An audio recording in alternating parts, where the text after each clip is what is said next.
as me. I like that. When I was young, I had 2 pair of leaves. Besides that, the pinstripes and the gray. The one I wore on Mondays and Wednesdays. While niggas flirt, I'm throwing tigers on my shirt and alligators. You wanna see the inside? I see you later. Here come the drama. Oh, that's that nigga with the fake. Wow, why you punch me in my face? Stay in your place, play your position. Here come my intuition. Go in this nigga pocket, rob him while his friends watch it. And hoes clock it. Here comes respect. His crew's your crew, or they might be next. Look at they man, big man, they never try, so we roll with them. Stole with them, I mean loyalty. Niggas bought me milks at lunch. The milks with chocolate, the cookies, butter crunch, 80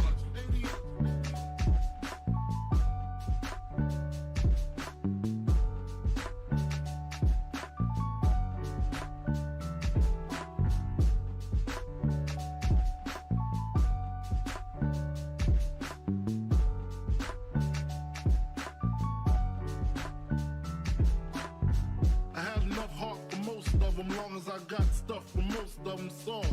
Even when I was wrong, I got my point across. They depicted me the boss. Of course, my orange box cutter make the world go round. Plus I'm fucking bitches ain't my homegirls now. Start stacking, dabbled in crack, gun packing. Nickname Medina, made the scenes, took my Ninas. From gym class to in-glass, pass off for global. The only nigga with a mobile. Can't you see like total? Getting larger in waist and taste. Ain't no telling where this felon is heading. Just in case, keep a shell at the tip of your melon. Clear the space.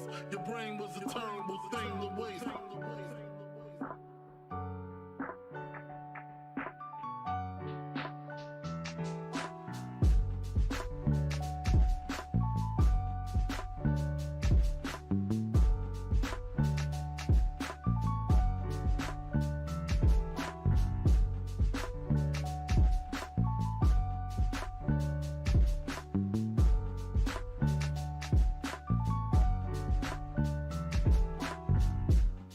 Realizing to master enterprise and I ain't have to be in school by 10. I then began to encounter with my counterparts on how to burn the block apart.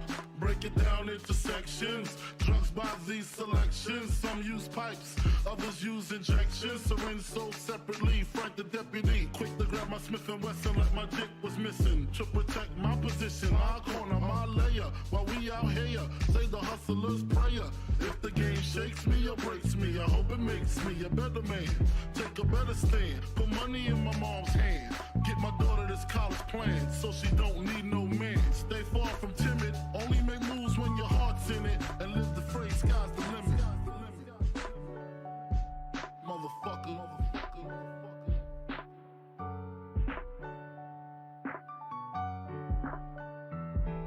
88.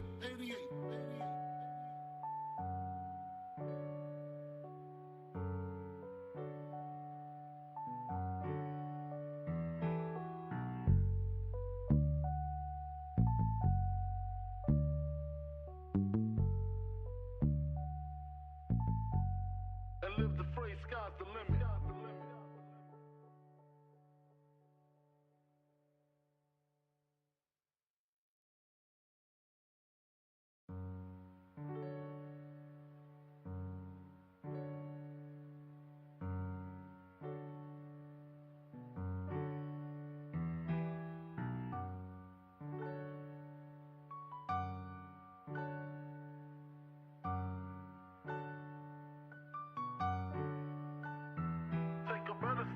Put money in my mom's hand. Get my daughter this college plan, so she don't need no man. Stay far from timid, only make moves when your heart's in it. And live the phrase, sky's the limit.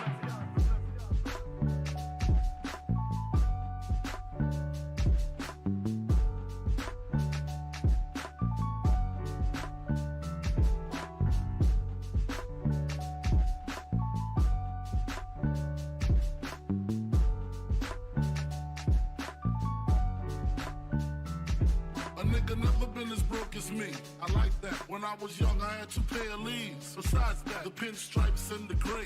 The one I wore on Mondays and Wednesdays. While niggas flirt, I'm throwing tigers on my shirt and alligators. You wanna see the inside? I see you later. Here come the drama. Oh, that's that nigga with the fake. Wow, why you punch me me in my face, stay in your place, play your position, become my intuition. Go in this nigga pocket, rob him while his friends watch it, and hoes clock it. Here comes respect. His crew's your crew, or they might be next. Look at they man, big man, they never try, so we roll with them, stole with them. I mean loyalty. Niggas bought me milks at lunch. The milks with chocolate, the cookies, butter crunch, 80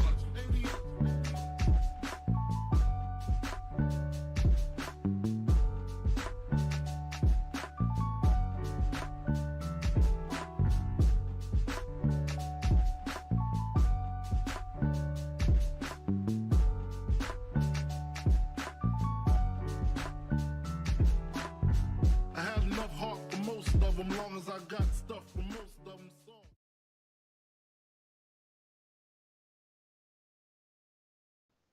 I can't give a real warning on that shit, Bryan. Ready? I can't wait to go back and watch that. It's got Michael Cole, bro. Right. Yo, I say 3, 2, 1. Yo, hey, it's all on my phone. What the hell did you just say, bro? On my phone. You know, I don't know. It sounded like you said, get your ass on my phone. You are. What? I gotta bring some chat. Alright, bro. I'm ready, Bryan. Yeah. I would start doing that shit every time. 3, 2, 1. Fuck. Alright. What is going on, guy? Bro, what the fuck, bro? I'm trying to do intro and shit, bro. Alright, bro. Man, shut up. So, fuck, I forgot the intro. Oh, okay. Don't do that. I hate you. What is going on, guys? We are back with yet again another edition of the Notorious podcast, man. And we are back with another edition of Notorious Unscripted. This is episode 79 of the show, man. So, one more until 80. And, yeah, man. Yeah, if this is your first time watching, you guys do not know how this show works. Every Monday, we're on here after Monday Night Raw with Notorious Unscripted. And every Friday, we're on here with the news. And if you guys did miss this past Friday's edition of the news, Elimination Chamber predictions, and we go in-depth, huge with the whole Cody Rhodes situation. Also, a lot of other big stories in there as well. If you guys did miss that, you can now find that on all platforms, including Anchor, Spotify, Google Podcasts, Apple Podcasts. And if you want to see it first, join us right here, 4 p.m. Central Time, before SmackDown on Fridays. So, looks like we got Durante in the chat. What's going on, bro? We got Logan in the chat. Yes, sir. Also, if this is your first time watching, we'll read chat in a minute. But also, if this is your first time watching, you guys do not know who we are here at the Notorious Seals podcast. I'm Johnny Mayhem, one half of the host of this very show. And as for the other half, we got my man Sir Kate here. How's it going, man? It's going good, bro. Just chilling out. Doing normal ass shit, bro. Just chilling out. Ain't do shit. But what about you, man? How are you? Yeah. Catch me off guard, bro. Yeah, bro. Nothing much, man. Just chilling. Yeah, bro. Nothing really.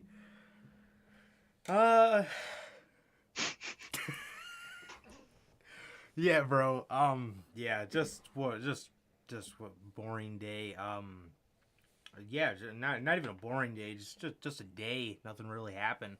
Other than fucking Raw. Man, I took a nap in the middle of the show. I'm not even gonna sit here and bullshit you guys. I did go back and watch everything I missed, but if you do watch Monday Night Raw, from me, I'm letting you know, if you take a nap in the middle of the show, it doesn't make the show better, but it makes your night just a little more bearable. It's true. It really does. It really does, man. So I took a little nap. Took me out for about probably about an hour of the show total, because you know there's so many fucking commercials in the damn. Oh, bro. Dude, when I wake up and I go back and I'm like skimming through, every time I move forward and click the play button, I'm on a fucking commercial. There's Bro, I swear. bro, this show is fucking littered with commercials. It's ridiculous, man. It's ridiculous. It really is, man. But like I said, man, we got Logan and Durante in the chat. Durante said, "How's life going today, y'all?" Pretty good, man. Pretty good. Nothing much, dude. Like I said, nothing much. What about you, dude? How is life, man? He says, this made me laugh. We were looking at this before we came on, but I don't watch Monday Night Raw. I thank the man upstairs for that with 100 emojis. I'm dead. Real shit. People thought Cody Rhodes was going to show up tonight. Fucking Jesus, fucking Christ, fucking comedians. Bro, that shit had me dying. God. I'm watching this show, man. I'm watching this show thinking, damn. Well, we'll get to it, bro. We'll get to it. Logan says, "Yo, I wanted Stardust." Look, man. Same. Bro, I just can't wait to see Stardust versus Edge. I was gonna say, imagine Cody Rhodes versus Edge. Wow, what a compelling match. Durante says, "I thought Athena versus Thunder Rosa, fantastic professional wrestling match, Bruce." Yeah, bro. Nice. I think once we get to a point where Rosa is the champ, I think they're kind of planting the seeds now for you on the indies, which is the beautiful thing about AEW. Exactly. They can do that. Point, yeah, to the point where Athena is eventually going to get brought in, and she already has history with a lot of people that, you know, because she was in WWE for so long, maybe not have history with. But now they're planting the seeds on the indies, man, and it's great. I think we'll see her for sure. Oh, 100%, man. Definitely. It says, question, who's excited for AEW Revolution? Logan says, not Me, wrong. man. Bro, I'm so excited, dude. I'm so excited. I know on Rampage they announced 2 matches. They announced Baker versus Thunder and Page versus Cole. So, Yep. dude, and then on top of CM Punk, and then you're looking at matches that aren't even announced yet. You got the tag team triple threat. That's about to go crazy. That's going to be fantastic. And then you got the Face of the Revolution ladder match with Keith Lee in it. And then you already have matches that, you already have matches that aren't even confirmed yet. You got Bryan versus Mox, most likely going to be getting that. And then you got Sammy versus Andrade versus Darby, which I think is just going to be fucking great. AEW doesn't do triple threats a lot, which, I mean, for me, I like a good multi-man match when it's done right. I think WWE beats the dead horse, but I like how AEW doesn't do them a lot, but every time we get them, bro, it's fucking fire. It's fire. The last time we got one was a match of the year candidate in AEW, the last big triple threat title match, and that was Pac versus Orange versus Kenny, and holy fuck, man. Man, was that match good?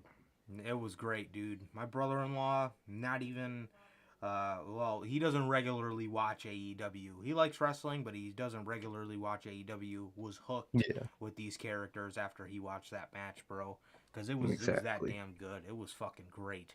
It was great. It really is. WrestleMania will be a fucking with snoozing emojis. Bro, I'm telling you. Bro, I swear to God, man. Whoa! All these fucking years. Oh, man. That'll kill me. Logan says Stardust versus Edge. Take my money.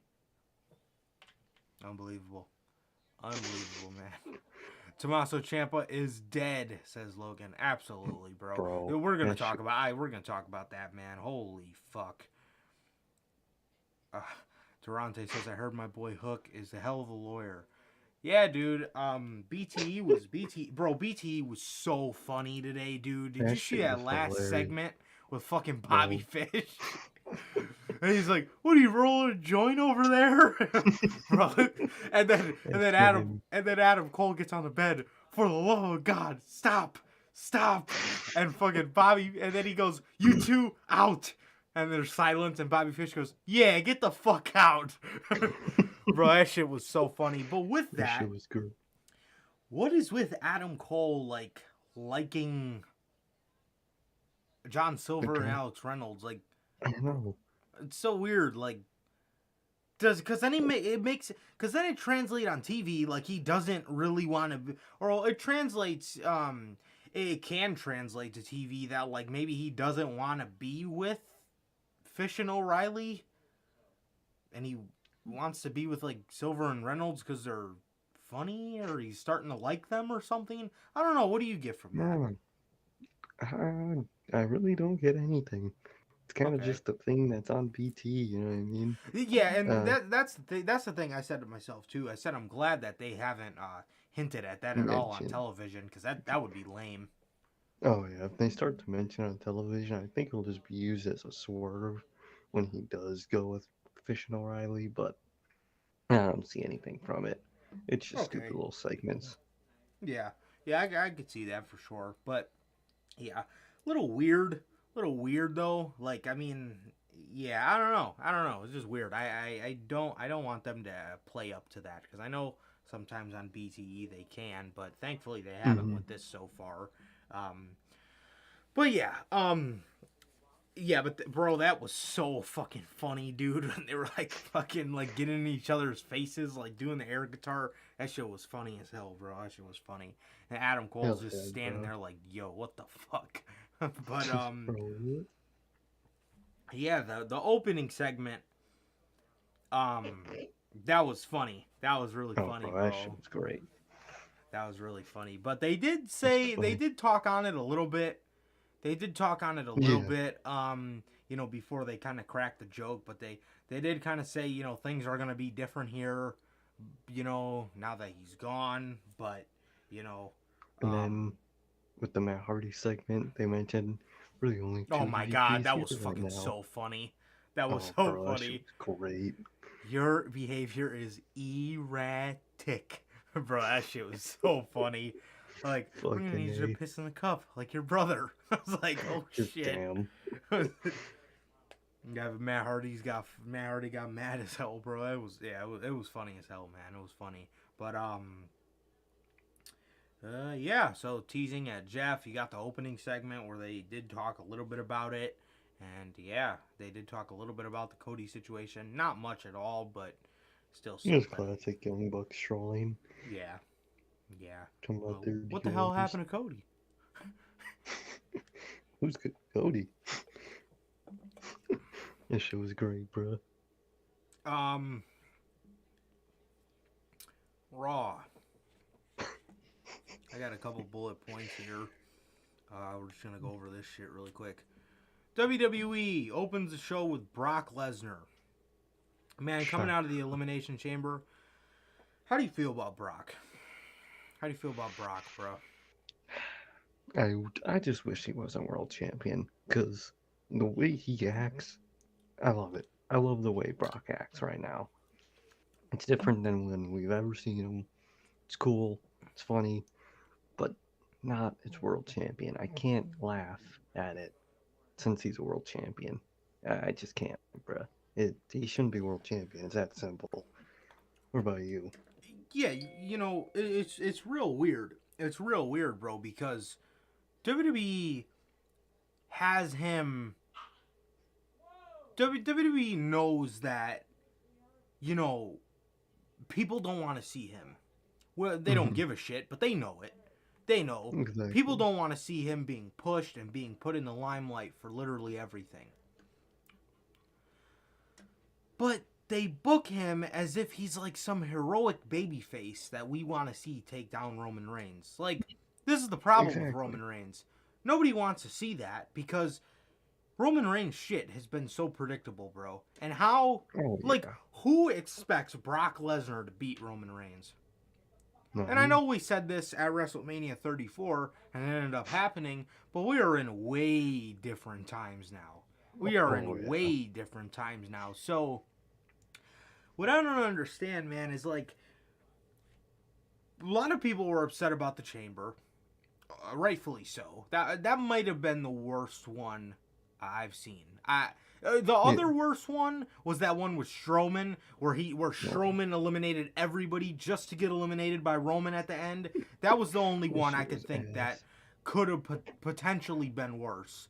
But they're booking this guy like he's some heroic babyface that we all want to see take down Roman Reigns. Exactly. I don't even know if Dwayne Johnson's gonna be that guy, because we know he ain't beating him. He's not gonna beat Roman. So exactly. And this is what I don't get. Everybody always talks about how good this Roman Reigns stuff is. It's so predictable, and I know sometimes predictable can be good, but this predictable, it's just like, why watch? I know what's gonna happen. He's gonna do the same shit every week. He's gonna face people, and he's just gonna run through the whole roster, man. He's gonna run through the whole roster, and it's the pointless side of predictable. It's so predictable, where there's no point in watching it. Absolutely, dude. Absolutely. And I don't understand. Like I said, a lot of people were pissed off about this Lesnar stuff. Me as well. We're gonna talk about that on Friday. But I mean, you have him fucking run through your whole men's roster and fucking bury everybody, as if you're booking this guy in a heroic babyface role. Nobody wants to see this shit, man. Well, actually, there's a lot of people that want to see the title versus title. I'm not one of them, bro. This shit just hogs everything, man. It just hogs everything. There's no spotlight for anybody else on Monday Night Raw in a world title situation.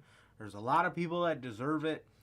Seth Rollins is at the top of my list. That's a fucking shame. You're going to have this dude doing God knows what at WrestleMania.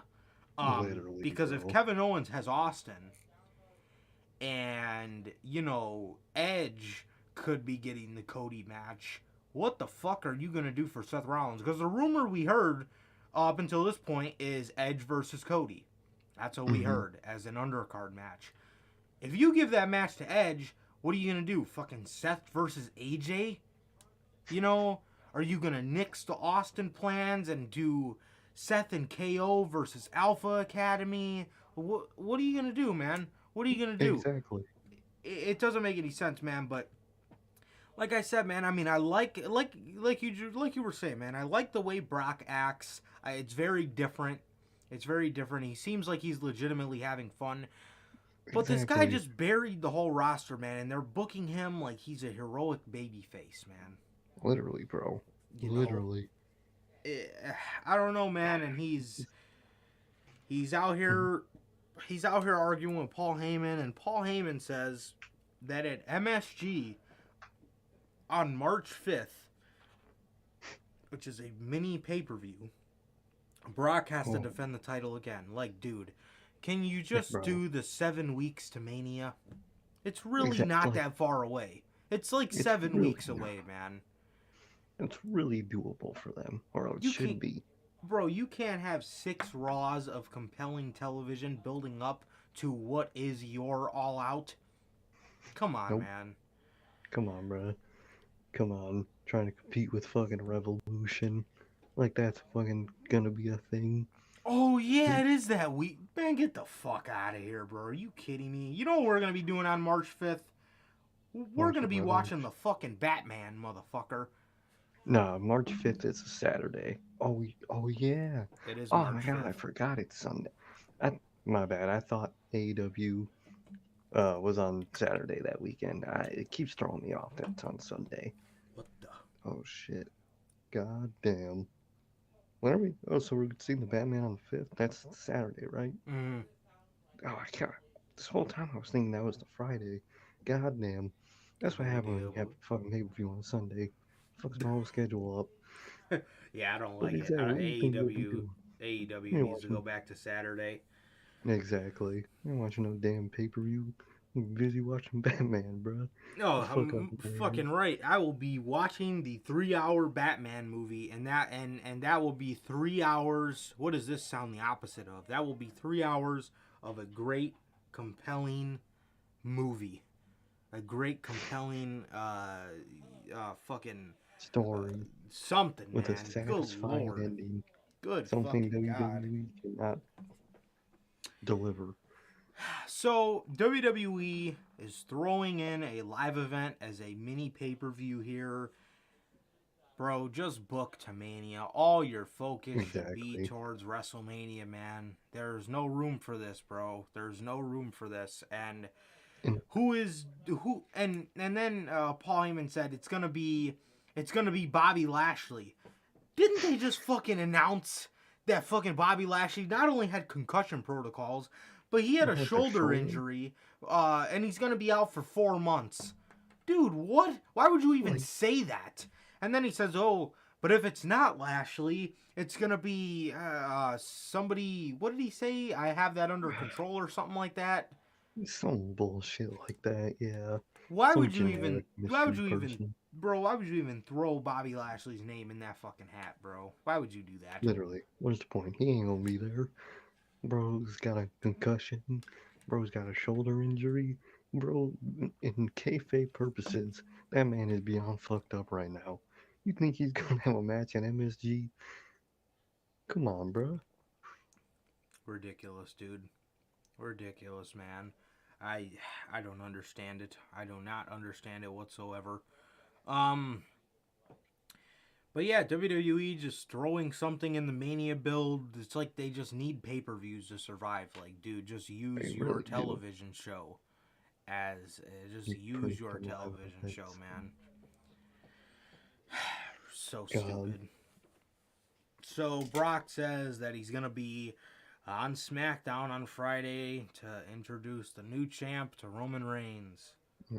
Yay. Yay. Shocker. And then fucking Heyman tried to say that the Universal title is worth more than the world title. That shit had me cracking up, bruh. Get the fuck up out of here. So stupid, You bro. shitting on the world title? Like, bro, what? Nobody cares about that useless blue championship. That ugly ass title. Street Profits lose to Alpha Academy. That was that. I think they set up something next week where it's in 2 weeks. RK Bro versus Alpha Academy versus KO and it's KO and Seth, yeah. Mm-hmm. SRKO. Oh, yeah.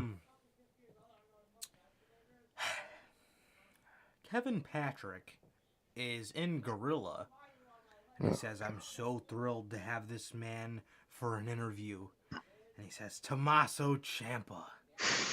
I'm like, holy fucking shit, man. Oh, they done it. They done it. This man They is are on the main roster. I'm telling you, bro, after Mania, I think TakeOver... Oh, yeah. Oh, sorry, not TakeOver. These, whatever the hell we get now, are not called not Stand and TakeOvers. Deliver. I think the next NXT one is... Stand and Deliver. That's going to be happening at 11 a.m. on WrestleMania Saturday, on day 1. Bro, fuck that shit. Fuck that. You know what I'm going to be doing during NXT Stand and Deliver? Fucking Sleep. not standing. I'm going to be fucking sleeping. We wake up for Mania, feel like it's a fucking job, like it's a shift. Dude, seriously. Here we go. Really, here we go. Time to go deal with this. Yeah, for real. I'm gonna go put my 8 hours in. My real gripe. Now that you just put it into perspective like that, we need to be getting paid for this shit. We would have got banked for WrestleMania 35. Oh, bro. We pulled like a whole fucking 10-hour shift. That shit wasn't Literally, right. bro. That shit ain't right, bro. And we did get lunch, but we still had to watch the show during our lunch. That shit was foul. Yeah, They made us work during our lunch. That's illegal. They can't be doing that. Exactly, bro. So Finn Balor, Tommaso Ciampa, I mean, cuts probably the most awkward promo I've ever seen. God damn, why is my fucking camera so blurry? Jesus. Hate when it Oh does yeah, that. it just got blurry as hell. Okay, that happened. Okay, so Tommaso Ciampa, bro, proceeds to cut literally the most awkward promo I've ever seen from this man. They're trying to make him sound like they're trying to make him sound like he's the fucking greeter of NXT. I like the Exactly, bro. Like like he's a fucking doorman. bro, I mean seriously, like Fucking bellhop. bro, he's fucking greeting everybody when they come through the door. He's got to make sure they're nice people to be in NXT. Like, bro, what the Bro, hell? What is it the like? fuck? Dolph Ziggler tried to step on to my show NXT, like, and Robert Roode is just a bonus. I never thought I would hear Tommaso Ciampa cut such a scripted fucking promo. I I truly, hate to see it. this man sounded like a damn fool, bro. Oh my god, man. He sounded so choppy. He sounded like he's sitting there trying to remember lines. For a second, it looked like somebody was holding up a fucking index card with what he was supposed to say on it next. He got a fucking cue card. And bro, Tommaso Ciampa, man. So then, he calls upon another guy from NXT that WWE will never get over, that he's a Triple H guy. Finn Balor, the aging veteran. Finn Balor, Oh, that WWE sees him as. And they talk about fuck. Finn and Ciampa, bro. They're looking at each other face to face, and they're just looking so awkward, bro. Did you get that? Did you Oh, get that, bro? 100%. Like, Finn's like, I'll never forget when I stood toe-to-toe against Tommaso Ciampa. And Tommaso Ciampa's like looking at him, but then he's like, his eyes are like moving around. He's like looking off into the distance. And he's not even saying anything back. Like, he's not even acknowledging the dude back. He's just fucking, just chilling there. And I'm sitting there, I'm like, whoa. I'm like, is it just me or is this awkward as fuck? Oh, bro, I swear. It's like when you dated a chick and then you break up with her and she's got a new guy. And you have to meet that new guy and do something with him, you know what I mean? You gotta go Do work with something him. with him. Oh, You gotta go like do a I got fucking it. task with them, and it's just awkward. Just oh, hello. Looks like they're fucking a third wheel in a married couple. The way how awkward they were, bro. For real, bro. You run into your ex and shit in the fucking store, and you see her with a new man. She's got kids and a whole family, and you're like, oh, Oh, what's up, man? hi, Oh, hi, I how's stood everything? beside you. You Like know, like, what? dude, Oh my god, bro. this shit What looks they so damn called awkward. Ciampa? I don't know. This I And, may and not have catched. What did they call that, man? it wasn't like a nickname or The anything, moral compass? Oh. but he was the staple. He said Tommaso Ciampa, a Oh, staple of NXT 2.0. yeah. It's Yeah, the I did catch 2.0 that. that fucking got me, man. Yep. He's not Tommaso an Ciampa's a staple. staple of NXT 2.0. No, the No, fuck he's not. he's a staple Fucking, of NXT. The only good thing he out of is this whole match bro. is Jimmy fucking Smith. Bro's a dog. Fucking Talking about Walter. Ciampa they say had something about his match with Walter, and bro was just silent. Bro was just, I don't even think he called himself. And then Good. Corey, I think you mean Gunther. Shut the hell Shut up, the bro. fuck up. Shut the hell up. Ain't no You damn don't. Gunther. And the I told funniest you part is, before we came on, if I was Jimmy Smith, I'd be like, no, I know. I'm no, talking I know. about fucking Walter. I know what I said. Gunther. Literally, bro, I was telling you, right before we went on too, I didn't even notice that they called him Walter and that's not his name. They mentioned the Walter match. I was like, oh wow, that was cool. They mentioned the Walter match, and then fucking Corey said that. I was like, oh yeah, his name's not Walter anymore. Come on, bro. Indeed, it is not, man. So, Ciampa and Finn wrestle this tag team match against the Dirty Dogs, and their theme song fucking sucks, bro. Oh, bro, that shit's Their theme ass. songs fucking sucks. I was listening to it when they were coming out, and I was just like, wow. And this is a song of two guys that have great theme songs. They have great theme songs, Exactly. and they fucking put them together, and it sounds just horrible.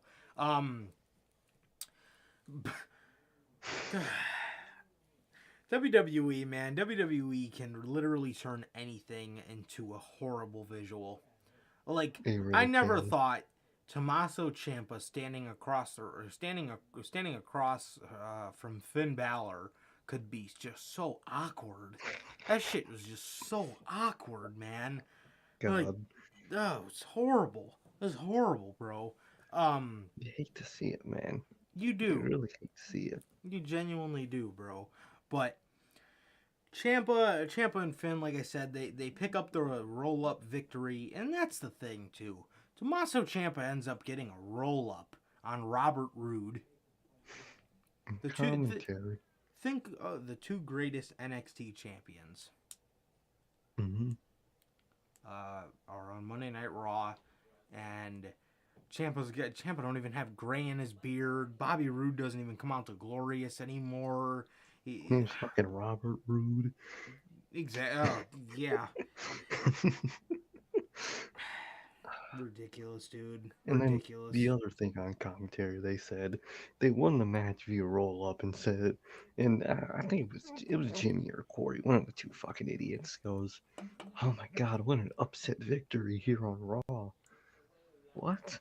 Bro, These are two former NXT champions versus the Dirty Dogs. What do you think's gonna fucking happen? This is Ciampa. Bro wrestled multiple 40-minute plus matches. and you know won what? Most of them. Yeah, and you know what? Dude, WWE is in such a drought for tag teams. I'm willing to bet that they pull a Black and Ricochet. Oh, I think they keep these two together. I think they fucking keep these two 100% together. will. They have 0 tag teams on Raw. I mean, you Really got a not. good 4-month reign out of Seth and KO, but who's to say, man? WWE. I mean, they don't got nothing for Finn. Judging off his debut, they don't got a fucking thing for Tommaso Ciampa. So Vince is gonna see this and be like, "Oh damn, we're getting Ciampa. What should we do with him? Well, Vince, we had him tagging with Finn back in February, on February 21st. Remember that? Oh, okay. We'll just keep him as a tag team. We'll name him the Triple H guys or something." I mean, bro. What would they call him? No, they're gonna call him something stupid. The black and gold. The gold and old. Think. Bro. Hey man, Something like that. knowing WWE, they probably will call them the Triple H guys or Heart Attack or something. I don't know. Shit. I don't fucking know at this point. You never know with this damn company. Call him future endeavors. Bruh. But yeah, man. I mean, I genuinely think they keep these two together, and I'm not excited for Oh it. yeah, that shit'll be ass, bro. That shit's gonna be ass. Seriously, dude. The Miz. This motherfucker, bro. The Can you Miz. guess what segment he had tonight? Let me guess. Miz TV. Oh, fuck. I wouldn't have guessed. Good thing I you don't told me. know. I don't think anybody could guess. It's not like No. that's the only segment. No, that's not the case at all. Oh no, Mm-mm. bro, it's multiple different types of segments. A lot of diversity with Michael Mizanin. But, he has a Miz... like, dude, who the fuck does... What... The Miz doesn't get tired of doing Miz TV segments? Bro, literally. I know Oh, behind that character, he's a cool guy. Yeah, He doesn't say, dude, damn. this is boring as hell. This is Exactly. boring as fuck. Bro doesn't realize he says Miss TV every time he's on television. How do you think that's compelling, bro? How do you think Exactly. that makes your character stand out, doing the same shit every single week? No wonder his reality TV show got cut for fucking Corey Graves' reality TV show. Oh, damn, did it? Probably. That's what I would guess. Oh, shit. We haven't heard shit about Ms. and Mrs. Dude, I watch that every week. So no one ever. Nah, man, but I thought Corey Graves and Carmella's was I thought it was gonna stream on somewhere else. Oh, is it? I think I so. just know it exists apparently. I know it was They were gonna be talking on. about fucking. Yeah, I know it was gonna be on somewhere real weird, like Oh god. fuck, I can't remember. I think it was something on the same level as like a Facebook Live, like just one of those Oh, like God. super tiny streaming platforms. But It's just about ass. yeah, speaking of ass, Rey Mysterio and Dominic Mysterio are still in this feud with The Miz, and yeah. Remember how I said The Miz was just doing the same old shit and he's just boring? Rey Mysterio does not help this man's case whatsoever. This feud sucks. He's standing out there talking about how him and Rey are a lot alike and this and that, and it's just stupid shit, dude. Just him and Rey are a lot alike, and the fans just see themselves more in Rey than they do in him, so they hate him for it. Blah, blah, blah, blah, blah. Dominic and Rey come out, dude, and Dominic Mysterio's cutting this promo. This dude genuinely looked like he was about to start fucking laughing in The Miz's face, bro. He knows that he can't cut a promo for shit. He knows it. He knows it. On this bitch. Bro, just laughing. Bro was literally laughing. This dude literally is like he's in The Miz's face, bro, and you could just see, and this makes me gain a little bit more respect for Dominic Mysterio to the fact that this dude knows he's trash and he just doesn't give a shit, dude. Bro, that's amazing. He's in The Miz's face, talking. My dad used to bring me in the front row. Pinocchio.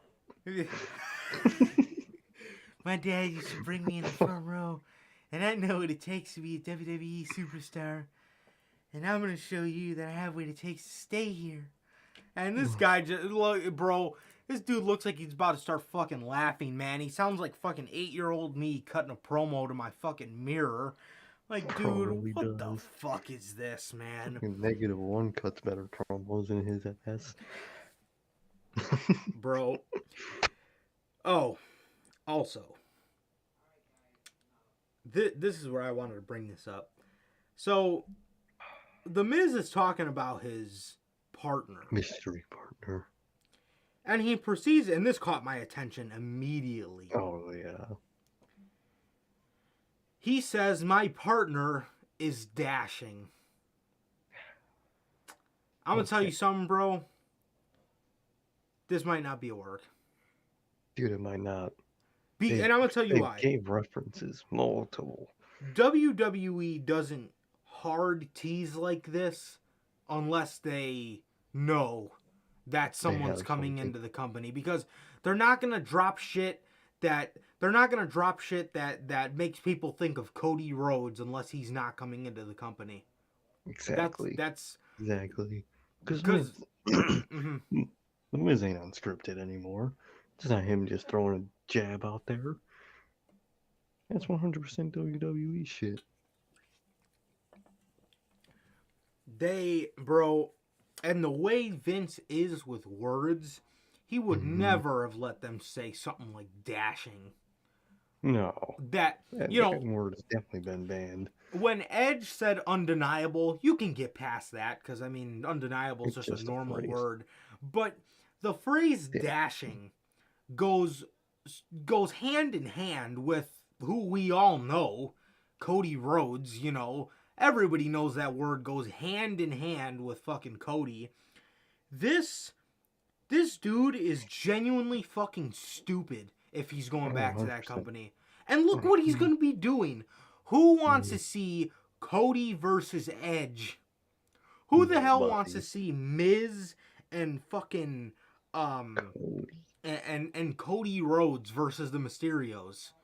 And when Cody was doing the dashing gimmick, it was Rey Mysterio that made him undashing Cody Rhodes when he was putting the bags over people's faces. Yeah. It was Rey Mysterio that did it.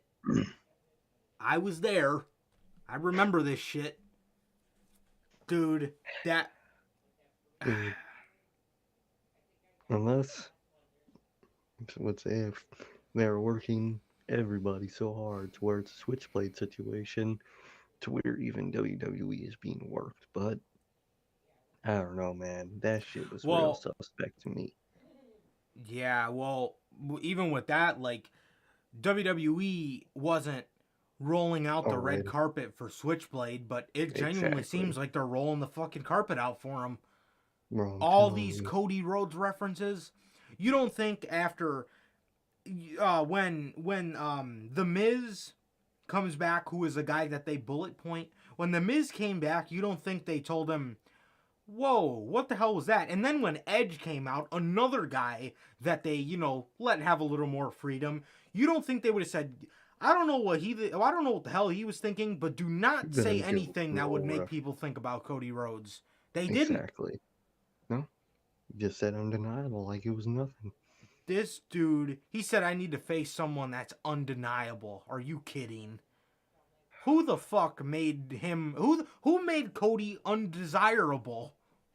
Them. Why are you going back, bro? Bro, dude, and I was laughing my ass off because it was funny as hell because people made edits of him on a Raw image and it was hilarious. And bro, people were saying, talking about, damn, even Cody Rhodes couldn't make me watch Raw. I saw that so many times, bro. Genuinely.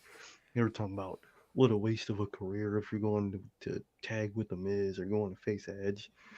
Dude, if he is going to this company, he really fucked himself over with the fans. He really did. Cause worse than Drake Maverick. Oh, way worse. No one will respect him if he goes back there. Especially, and you know what? And it's not only a respect thing too. We didn't feel bad we felt bad for John Morrison because John Morrison didn't blatantly come out. John Morrison just went about his business. He's like, he was doing his shit. He told you through his work, fuck them. Cody Rhodes legitimately has said pretty much fuck them, breaking thrones and saying all this mess about WWE and stuff. And you go back? The reason we felt bad for John Morrison was because we hoped. Yeah, we thought he was going to do great stuff. We thought he was going to be a decent upper mid-carder. I'd never seen them putting the world title on him, but I didn't think they'd do him like that. Exactly. I thought, at the very worst, we'll kind of just be back in where he was at 2011, and that in itself was great. I'd take that over Drip Drip. But exactly, bro. Cody Rhodes, man, has been the main guy who's said fuck them. He's been the face of the fuck WWE fan base for so long. And you just want to go back? You want to go back? Want you to turn heel? And he's going to a company, but they're way worse with that shit. They're going to make you do this and that and this and that.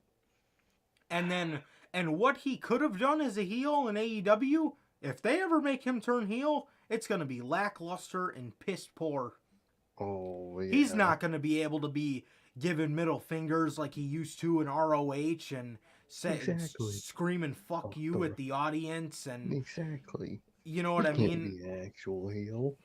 So, would you rather be an actual heel in AEW, or would you rather go to WWE and be a Miz-like heel?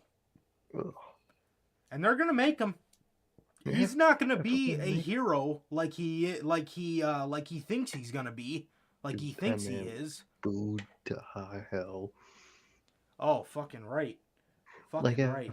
first when he comes in, the idiots will cheer him because, oh my God, Cody Rhodes is here. After 3 weeks, they're gonna get tired of it, He's and gonna then a feel couple like months everyone in, else. and they're gonna really hate him after a couple months in. But this guy, man, I mean, he's gonna lose so much. Like, that's a real sellout, bro. That's a real. That's a legit sellout. Because you wanted to make CM Punk and Bryan Danielson money, bro. Come on. I And thought there, mhm, when AEW first started, he said it was literally him. He stood at that podium, and he said something along the lines of, we're going to give wrestlers a chance to not have creative freedom but be able to pay the bills. And he talked about the importance of creative freedom. It's almost like the exactly. high paying thing was kind of like a bonus.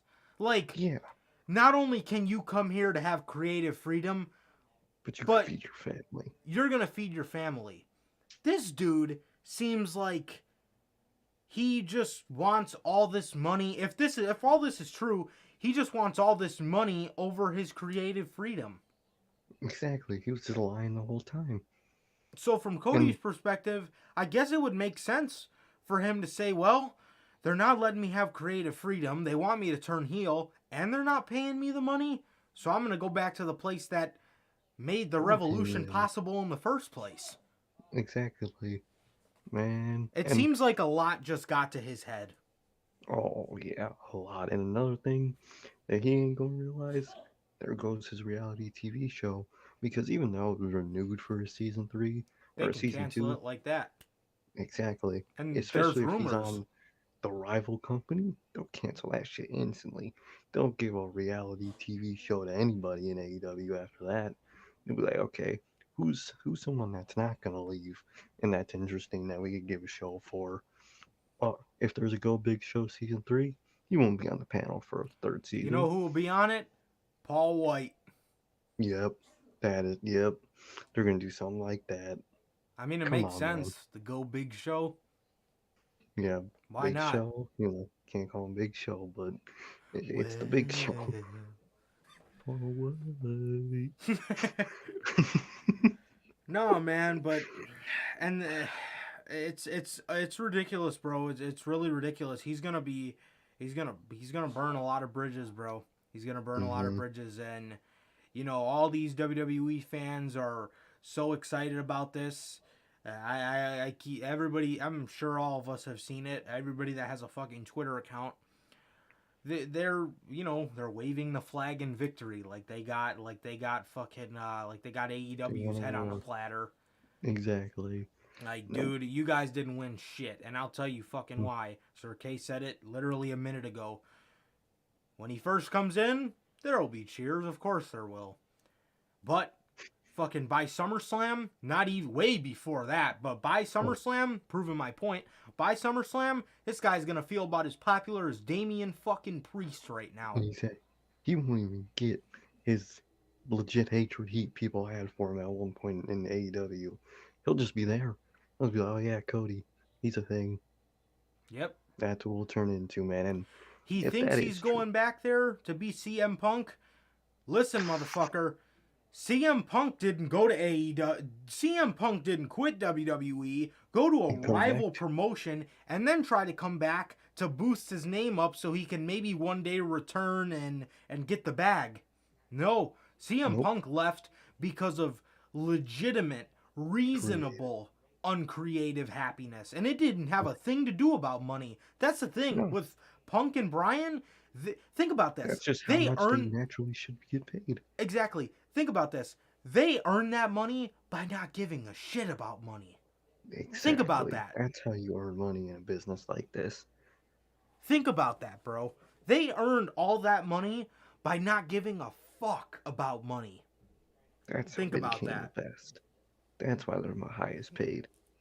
Come on, bro. And Come on, and then he is so hung up over money. So hung up over money that you would go back? Dude. oh, You know what I mean? And it's like, dude. you see things from the elite that, kind of point to this being a joke. We're going to talk about it on Friday, but Kenny Omega saying, I heard he's on a flight to Saudi, and I'm thinking, why the hell would he say that? This has got to be a work, Exactly. right? I'm telling you, WWE, if they knew that they didn't have Cody Rhodes locked down, they wouldn't be making all these mentions because No, no. they don't want you to think about him at all. You know what I mean? Exactly. But Unless there's WWE only. report. Uh, hmm Unless WWE there's a only. Oh shit. Go ahead. I was gonna say WWE only hard teases at shit like this when they know they have somebody. Exactly. Exactly. Unless there's a hard report tomorrow of them being pissed at the Miz for saying that, then they were okay with him saying that, and that doesn't really fly with them. Mm-hmm. So I don't know, Yeah. man. And if this is all true, it's not a work. This is just how Cody is. Then man, then backstage at AEW, they might have really truly have benefited from losing Cody Rhodes. Cause Yeah. holy shit. If Yeah. he's Because actually that egotistical, please get him out of here. legitimately, and that's what we were saying when this shit first came out was, if this man didn't want to turn heel that bad, maybe it's good that he's gone. And He was just gonna I remember ruin everything. exactly, and I remember we were talking about this, late last year when Cody wasn't, actually a heel heat. It was just heat. People just didn't No. like him. He knew fucking couldn't stand him. Yeah, that was And bad. we mentioned this before, and I could have seen it happening if Cody being in his own little bubble in AEW so much where it could eventually drive to rift in the company to where other people leave that are Yeah. essential to AEW. And if that's still true, if we learn that this is true, then another reason why it might have been good that he left. Because Why? AEW might benefit in the future. Yeah, I was gonna say, why lose everybody when you can just lose him if he's that bad backstage? Why would you risk Exactly. losing this name and that name and that name and that name when you could just lose him and then the problem will be Exactly. solved? Exactly. It all collapses in on itself. I don't know, man. I don't know. It's still fishy, Yeah, but it yeah, really is a mystery. It's one of the best mysteries I've ever seen. and Uh, yeah too. And if Omega came out and I just want to clarify this now. I'm telling you guys right now, man. If if Cody Rhodes genuinely shows back up in WWE and he's genuinely with that company, Omega saying that he's on a flight to Saudi Arabia lets you know that there it's a might still flood of be some money. bad blood between them. Exactly. Because why Because, would he just up and try to ruin the surprise see, like that? If exactly. shit was genuinely good between them, and they were And like, all right, just let him have his moment, you know? exactly, bro. Like, if if it's not a work, and Kenny Omega just said that, that would clearly be a reference to Cody being all about the money. Because that's the whole point of Saudi Arabia for Yeah, wrestlers, for yeah, that as WWE, well. is about the money. So, I don't know, man. I don't know. It's real fishy. It's literally the most 50-50 shit in the world. On one hand, it's the most amazing thing ever, and on the other hand, it is probably one of the worst things ever I in was gonna relationship. say, But we'll see.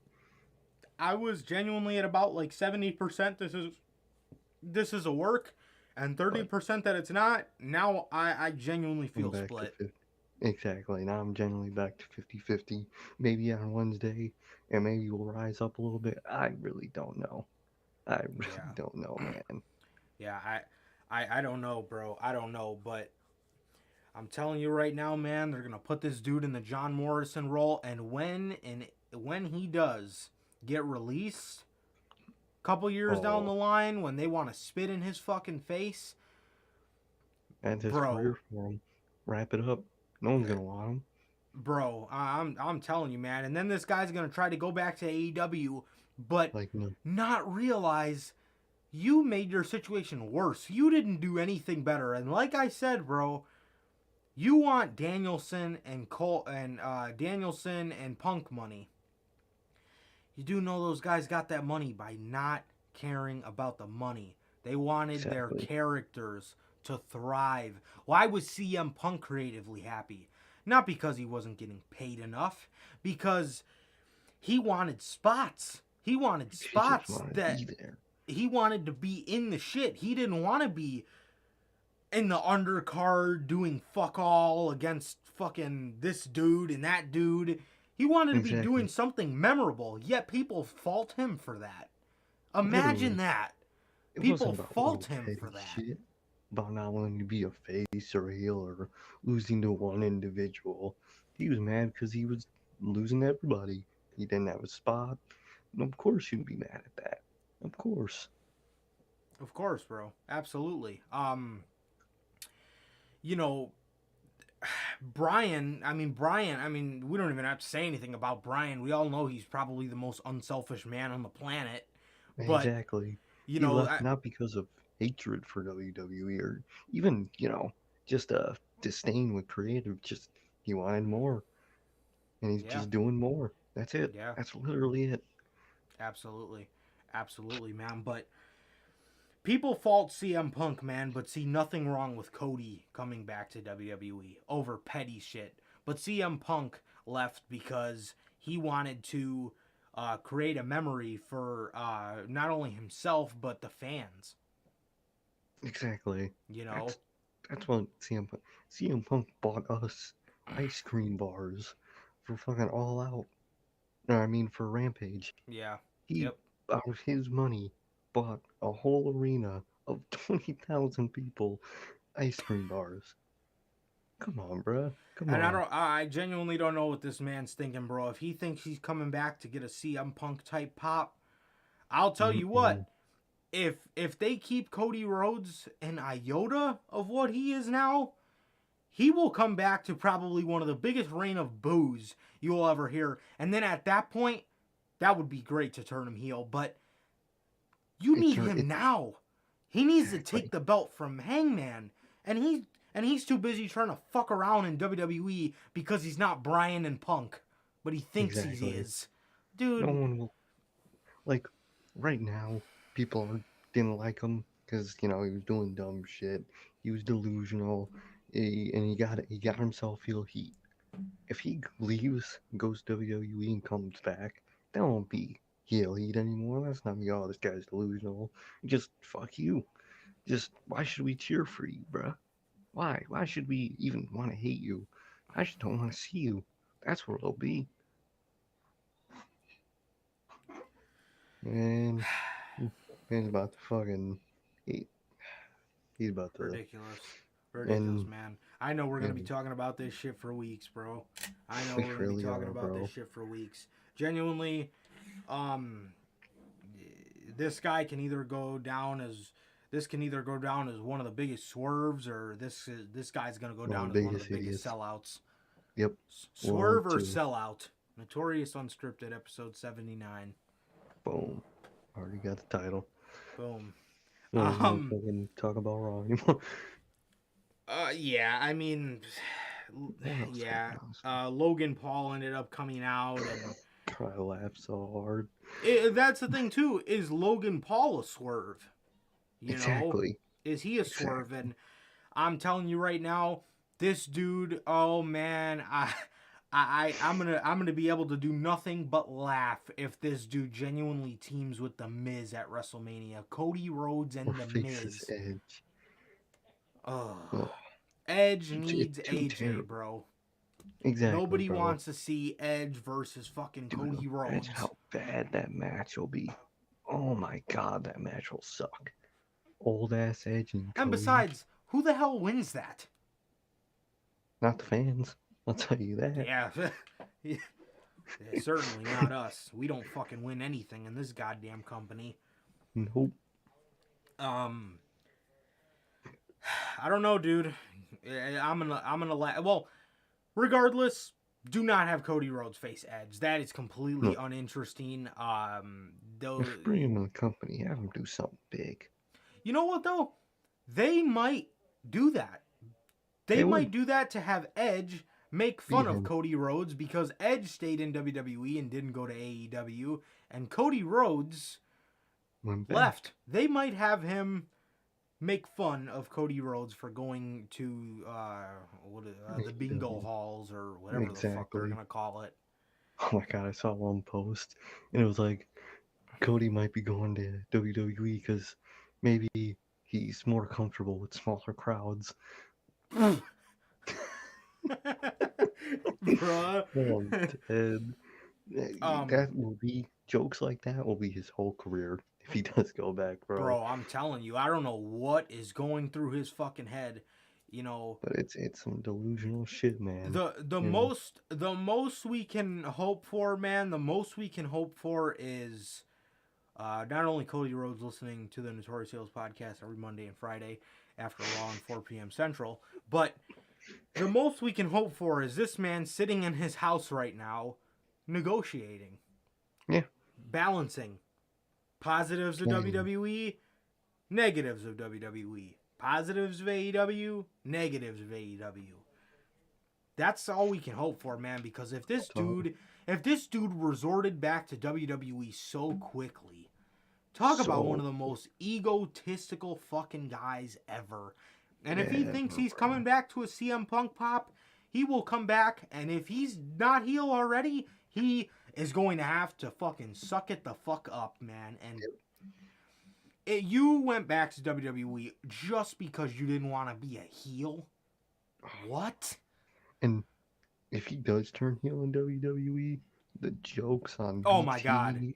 Oh my god, dude. That man will never live His it down. career is going to be jokes. He's going to have more career jokes than Karrion Kross. Well, Kross has kind of shaked a lot of his off. He already has. Well, most people just don't like him in general, but... Yeah, those fucking people like fucking Roman Reigns. Yeah, but like... Everybody says that shit about Kross. Oh, he can't wrestle. What? No offense to a guy like, Bobby Lashley, but these are the same people that love Bobby Lashley. I love both of them, so I can talk. Exactly. But they're in the same league as each other. They're both good. They're both solid. They're not fucking they're not Johnny Gargano, but they're great. They're not meant great. to be. You know Exactly. I mean? Kross is great, man. Kross is great. Jokes. Leave him alone. Cody Rhodes, Steve. Oh my god, dude. AEW. Dude, Max Caster, MJF, bro. I would love to see MJF talk about that man if he's in that company. Oh. And that'll be even funnier because MJF's always the dude throwing it out there. I might go over there. We all know he's not, but he's always saying that, dude. And the fact that him of all people would be making fun of Cody would put that joke into perspective so hard it would be so laughable. I would love showing myself that joke back in early 2019. Holy shit, my brain would explode. Ridiculous, man. Rhea Ripley picks up a victory against Nikki ASH as she falls lower down the card to eventually be reunited with her husband on the Indies. Damian Priest picks up a victory against Shelton Benjamin. Dude, keeping up with tonight's Raw theme of awkward. Did you see Cedric Alexander's entrance when he was headbanging? Oh my god, that shit looks so stupid. What the fuck? Remember how remember how I think you might be right about him with the whole Ricochet thing? Oh, I think it, bro. I really do. You might be right, bro. Oh god. You could just see it. You could just see it. He's just happy to be on TV. Imagine that, bro. It's gonna be Cody in a year. Yeah, Cody's gonna be coming out fucking doing stupid shit. Oh man, just happy to be here. But I love this company. Dad, my dad. Oh god. And that's another thing too. When Cody was in AEW, anybody remember this? Remember when Gallows and Anderson ripped the head off of that Dusty doll when Goldust was still there? Remember that? Mm-hmm. Remember when the Golden Truth had that backstage segment with Gallows and Anderson? Oh, And yeah. because Cody, and we all knew it was a shot at Cody, because that was around the time that was around the time they had announced All In and stuff. So Mm-hmm. Gallows and Anderson ripped the head off of a Dusty Rhodes plush doll. They disrespected your father out of pettiness, and you're gonna go back? That's a real That's bitch, some real bro. sellout shit. That's Yeah. some real pussy ass shit. Oh, shit. That is, bro. That Bro, is, bro. it is, dude. If my son did that, bro, ain't my son no more. Bro, It's just that simple. ridiculous, man. Utterly fucking ridiculous. We all went from saying, man, Dusty would be so proud of him, to Dusty himself's probably like, bro, what the fuck? What the fuck you doing, bro? The fuck are you doing, man?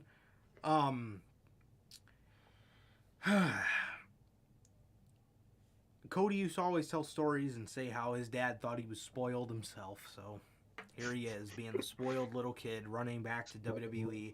Your dad himself would be telling you, do not fucking, they're gonna embarrass the fuck out of you.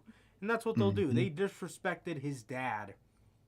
His dad that he loves so much, and he's just willing to go back. Despicable, bro. What a fucking sellout. Yeah, Cedric comes out fucking headbanging. Cody's gonna be fucking running around with him in a couple months. Hey, give me that belt! We run around 24/7. Move, Reginald! Damian Priest beats Shelton Benjamin as, you know, the headbangers ringside. And after the match, Damian Priest is holding his belt so awkward and cutting the most awkward promo ever. He's like holding the belt like this, like right next to his face. And he's like, I'm issuing a challenge to anyone in the roster to, like, dude, just put the belt over your shoulder. I'm issuing a challenge to anyone on the roster.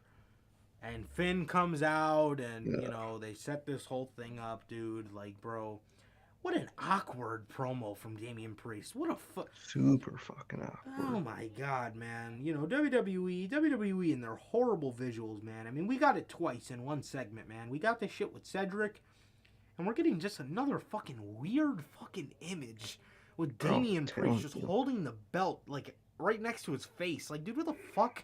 Who the hell talks like that? Finn Balor. Finn Balor comes out, and they set this whole thing up for next week. Bianca Belair and Becky Lynch started their build. Bianca Belair just seems incredibly uninteresting. She had the match against Doudrop here. She had a promo with Becky Lynch where they just talked about just random, a bunch of nothing, man. I beat you in 26 seconds. Oh, I knew you were gonna bring that up. Oh, and this, that, and the fucking good lord, man. It's looking to be fucking mid at very best. Yeah, and then like I said, we got that Edge promo. He seemed very happy to be back.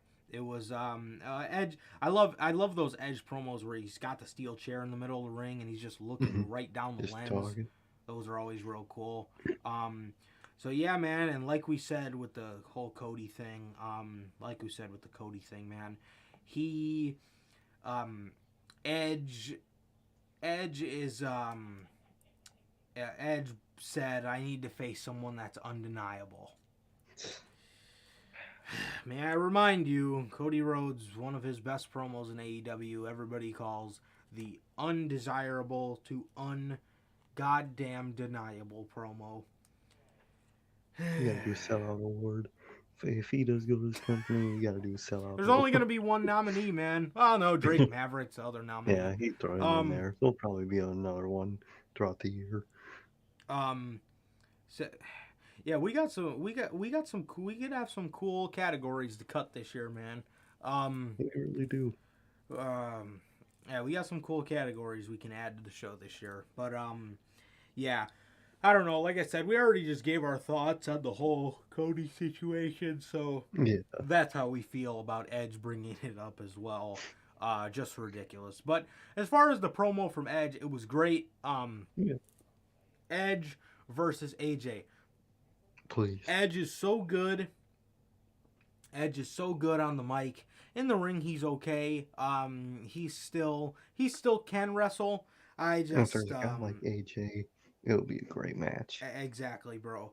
Exactly. I just think when Edge is in the ring with somebody who is when somebody who's like Young and interesting. when he's in the ring with somebody who's a ring general, man. He's great. For as good as Roman Reigns is, man, simple fact is he's just not a ring general. He's just not. He's just not. It's just how it is. Yeah, man, but yeah, Edge, man. I mean, like his stuff with Roman Reigns, I did not like those matches whatsoever. I just thought it was completely uninteresting. But it seems like now we're finally getting this guy, because we're on borrowed time with Edge. We're finally getting this guy into stuff that he can be, that can be good for him, stuff that can be good for the man. So, like I said, we got we're looking at AJ Styles versus Edge, and that is exactly what needs to happen. Exactly, bro. Yeah, for sure. For sure, man.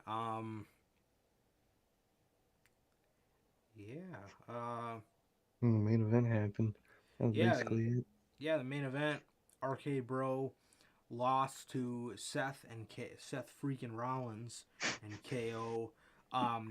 Riddle took the pin here. That was the one note I put down. So it looks like we are getting Randy Orton versus Matt Riddle probably at night 1 of WrestleMania, man. So That's fucked up. yeah, it's gonna be the end of RK Bro. We all knew this day was coming. We all knew it was gonna be at Mania. So nothing really shocking there. It's gonna happen. Exactly. I'm sure the feud itself's going to be good. I want Matt Riddle to win. I do not want Orton to win again, just for no reason. And what I'm scared for is what Riddle's gonna do after that feud. That's what thing. I'm scared for. That's the thing, bro. That's the whole reason I don't want to attend. Yeah, yep. Because what the fuck is he gonna do, man? Oh God. Exactly, dude. Yeah, that's the thing, bro. Is what are they gonna have for this poor man when this shit's over with? I got the answer. I will tell you guys at a later date. AEW. AEW. The show opens up with CM Punk sitting crisscross with a little gift box in front of him. The one line I thought was a little weird here. He said he didn't have a Valentine. I know that was a reference to, Greg the Hammer Valentine, but he said on Valentine's Day he didn't have a Valentine.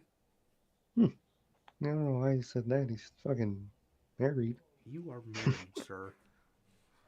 And Maybe I don't know. It's AJ, weird. She was probably out of town for a book or some shit. I could see something like that. You never know. Quite possibly. But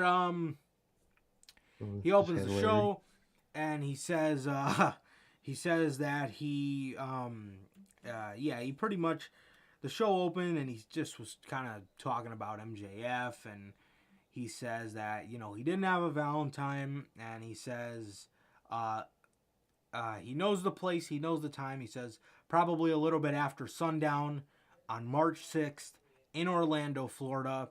He says, MJF, will you be my Valentine? Obviously referring to Piper versus Valentine in the dog collar match. So AEW did bring up Cody Rhodes here as if he is he has the only dog collar match in AEW.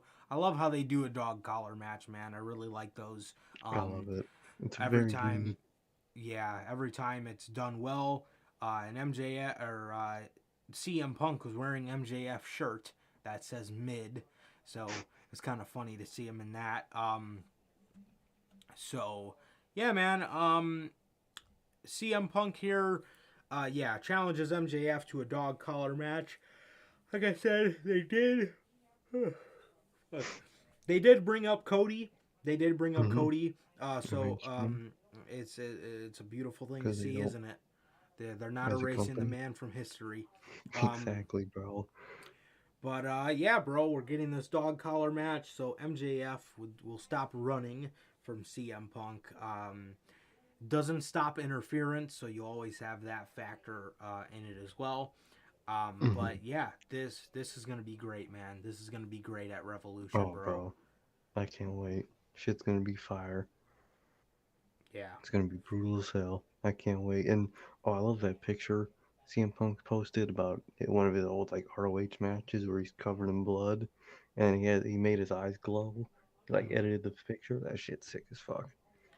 But maybe this was a thing for Cody that he didn't like. I mean, we never really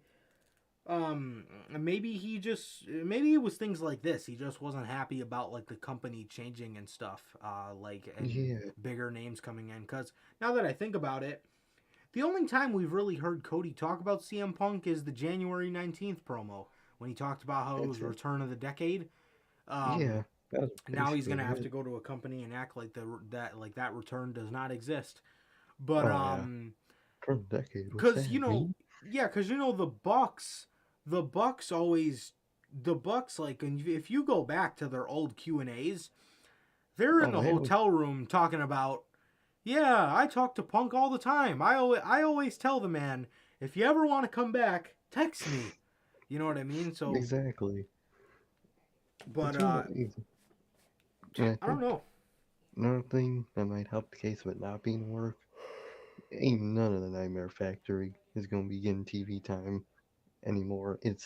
I mean, not that, not because Cody's leaving, just because all the people have been coming in, and all the people that would get TV time are not gonna be in the Nightmare family anymore. So He left I his don't know, man. family hung out to dry. Exactly, he really did. Oh my God, He literally that's left fucked. all of them. I don't even know who the hell's in the group anymore. I, Who was in I, that I don't damn think we've group? seen them. Who was in the It group was again? a go. No, no, it wasn't a go. No, it wasn't a go. Ah, shit. Like Who's in who that was? damn? I can't remember who was fighting with him after the factory turned on him. I gotta look this up now. Night. Oh, not Nightmare Family. Nightmare Family. Who's a part of it? Okay. Wow. The QT Marshall. Come on, bruh. How outdated is this shit? Who's in? Oh, okay. The Guns.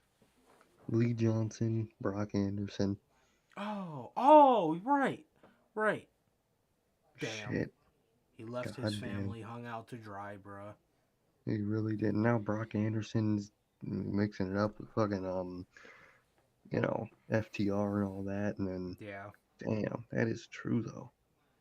I just realized that too. All the people that were in the Gun Club don't even mention that shit anymore. yeah, yeah. They don't. Hmm. Damn, Damn. Fuck. crazy, ridiculous, man. It really is. But yeah, man, we're getting we're getting a dog collar match between CM Punk and MJF. So Revolution is Be fire. looking to be very good. Daniel Bryan versus Lee Moriarty. I tweeted this out, bro.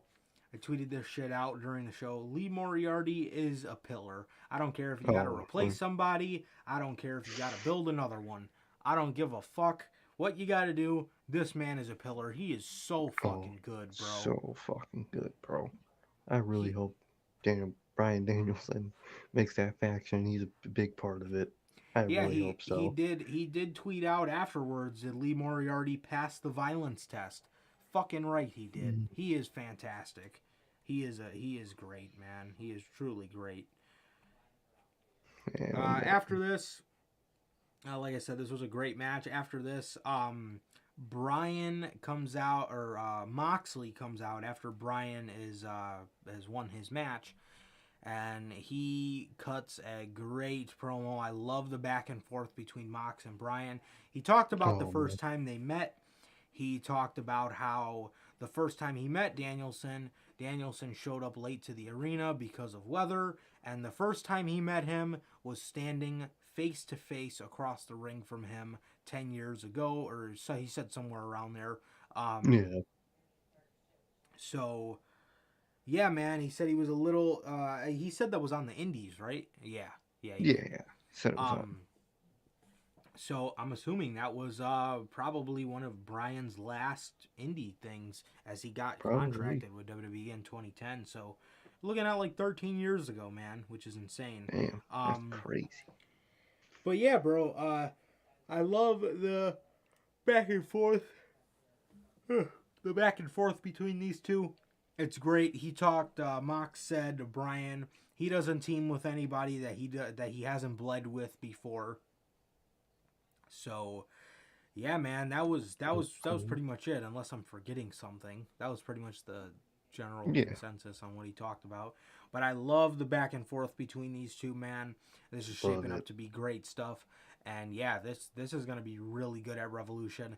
Knowing Moxley, I feel like we're going to get something that like we're going to get something that like some kind of stipulation. And I'm excited. Most definitely. I'm excited to see what it is, bro. It's gonna be brutal. Yeah. This is looking to be one of the best AEW cards ever, man. It's gonna get better. It's going to get better. I think this will be the best fucking card they ever had so far. This shit is looking fire. Yeah, 100%. Yeah, this is undoubtedly the best card they've ever had so far. I mean, you got Keith Lee, you got Punk, you got Max, you got Andrade, you got Sammy, Darby, Jurassic Express, and I'm sure whoever they put in there are going to be great as well. Britt Baker versus Thunder Rosa, Hangman versus Adam Cole. Bro, this is a dream card, and it's going to continue to get better. Exactly. It's going to continue to get better. And better. Because you got to think, man, at Double or Nothing, we could potentially be seeing Wyndham, Johnny, Swerve, all these women, Athena, Taya Valkyrie, all these women, bro. And it's just gonna continue to be great. Kenny should be back maybe sometime in the summer. So you got to think about that. It's gonna be amazing, man. And who knows what all this fucking Bullet Club stuff is happening. Exactly. I've heard a lot of rumors about this announcement that TK has, that it's going to be a partnership like pay-per-view with New Japan and all that, because it kind of looks like what they're building. Chris Jericho was just on Talk is Jericho with Brody King, and the legit words out of his mouth were, a New Japan invasion angle on AEW is money. Exactly. Let's do it. Every year, like a Survivor Series. New Japan versus AEW. Let's fucking do it. Interesting as fuck. Let's do it, bro. I'd totally be down to see a Naito versus Hangman. And bro. I mean, Tanahashi. I mean, come on, bro. Come on, man. Gargano and Kota Ibushi. That shit. Like, holy shit. The Golden Lovers versus fucking the Bucks again. DIY or some shit. Oh my god, dude. Versus FTO, man. Crazy, man. Crazy, dude. The Roppongi Vice. No, hell no. Yes, I do. What the fuck? I was trying to see if you were going to go along with that one. No way. You know, Bullet Club versus the Elite. Bullet Club versus the Paragon. Fucking Paragon versus Chaos. I mean, bro. Lots endless shit, man. Endless shit. Unfortunately, I don't really know what you would do with the women unless you include Shimmer in there. That they could, most definitely. Because, you know, New Japan doesn't do women's wrestling, so. Exactly. Well, most likely Impact will be involved too, you know. Oh, yeah. The best, but they're doing a lot of stuff with Impact, so they probably use their women's division for that. Exactly, bro. Exactly. Yeah, but yeah, I mean, personally, I hope it's a streaming deal because we just need to be able to watch. I mean, something that's required. We can wait a little bit longer on a New Japan thing, but man, we need the streaming thing like now. Like now. right now. Literally Seriously, like bro. right now, bro. Because I'm tired of I'm tired of watching these pay-per-views in these stupid ass ways. I gotta airdrop it and Gotta rig do it all up this and stupid shit. I don't want to do it anymore. I don't want to do it. I just want to I don't watch want the to. pay-per-view, bro. Just want to watch Exactly, the bro. pay-per-view. But yeah, man. So yeah, love the back and forth between these two. Love the back and forth between Bryan and Mox, and I hope that this faction comes to fruition. What the hell were we talking about? How did we get on the topic of that?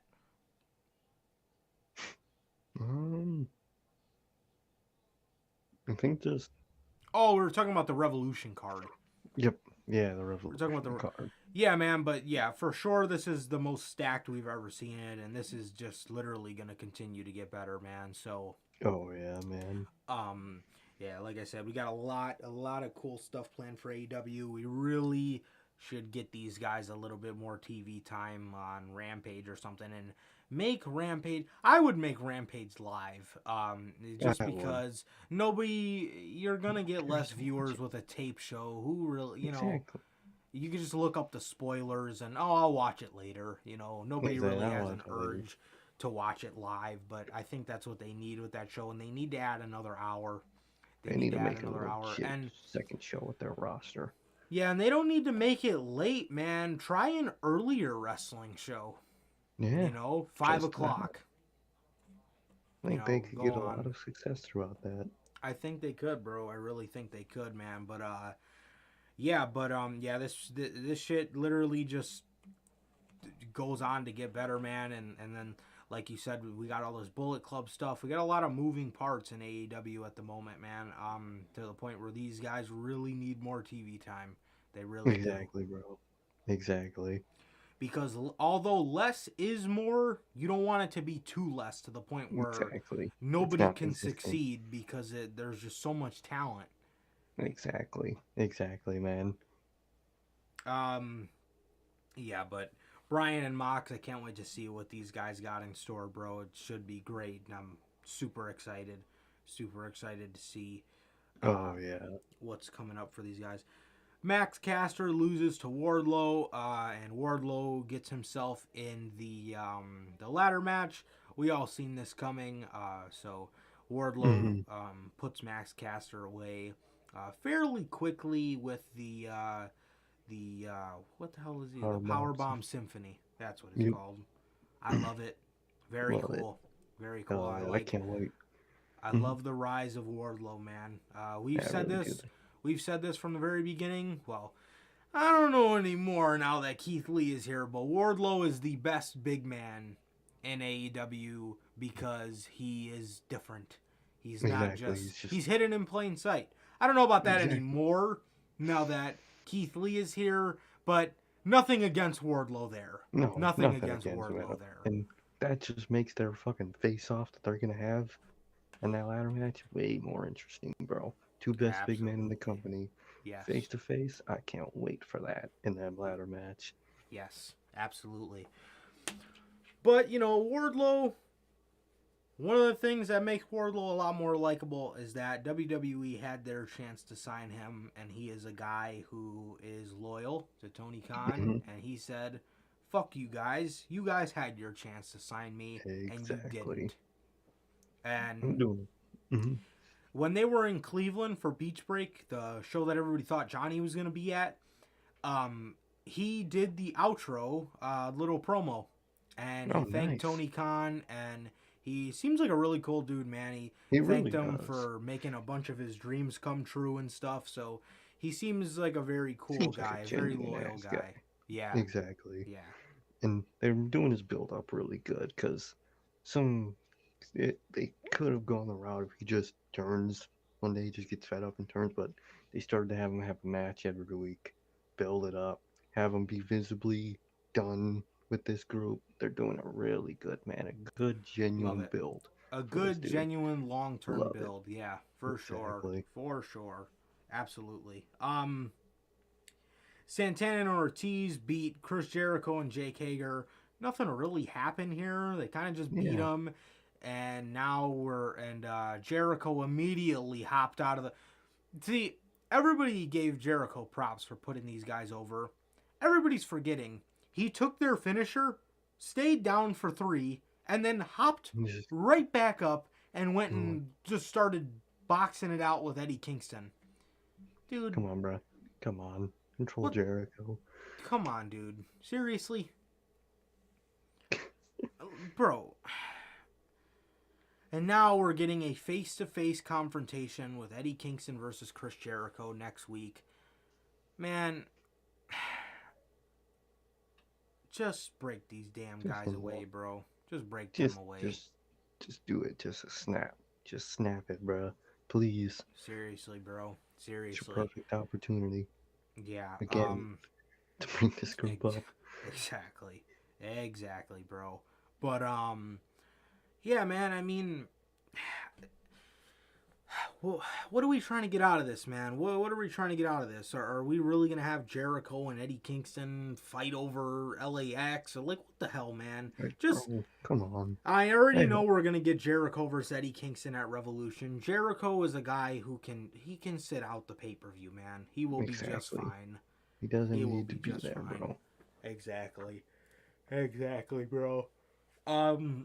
Yeah, man, but Jericho, yeah, I mean, he put him over, but not really. I mean, he didn't even sell their finisher. For somebody who got on the Lucha Bros for selling, good lord, this dude hopped right the fuck back up. Bro, you sell, bro. Didn't even sell their finisher, man. Like, dude, come on, Chris. You of all people know better than that. You know this. Think. Mercedes Martinez versus Thunder Rosa. The guy from Cobra Kai was there, I guess. I don't know why. Like they didn't even promote his shows or nothing. He was just there. And he's Britt Baker's lieutenant, I guess. Yeah. Sensei. This match happened. And I believe Rosa won, and Britt came out, and the guy from Cobra Kai told her that Mercedes is weak and she needs to end her or something like that. Like she needs to murder her in cold blood. I don't know what the fuck he was insinuating there, but carrying cross over your fucking shoulder. Kill him. Do it now. Get the money. Yeah, man, but they hop in the ring, they give Mercedes a pole to start beating up Rosa with, and then they turn on her, and I thought, and I would have been cool with this, I thought we were going to do Britt versus Rosa. Well, I always knew they wanted to do it at Double or Nothing. That's been the rumor for so long now, but, you know, they it seemed like they were going in the direction of Mercedes Martinez and Thunder Rosa at Revolution, or Mercedes Martinez and Thunder Rosa versus Baker and Hager at Revolution, and then at Double or Nothing, it looked like they were going to move it to Double or Nothing, but I guess they're just going to go with it, which I'm fine with, you know.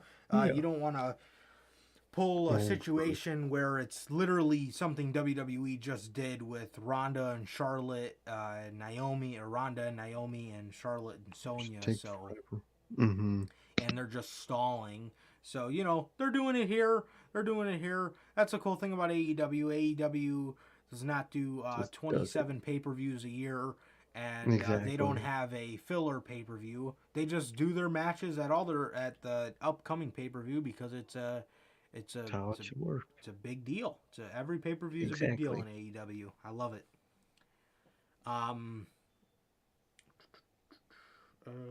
Yeah, so that was that, and yeah, Thunder Rosa and Baker got confirmed for Revolution. So hell yeah. Hangman and Adam Cole, these two had a really good back and forth, man. These two had a really, really good back and forth. They talked about, Hangman said, how does it feel that you had to sit back and watch as all your friends created a wrestling promotion without you?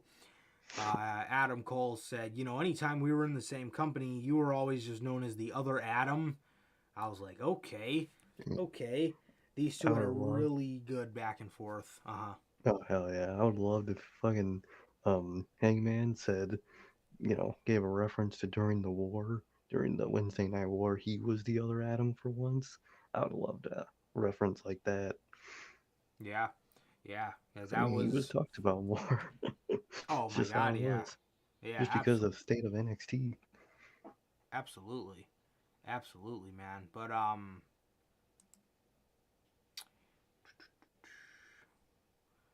I don't know why my weather thing just popped up on my computer here. Whatever.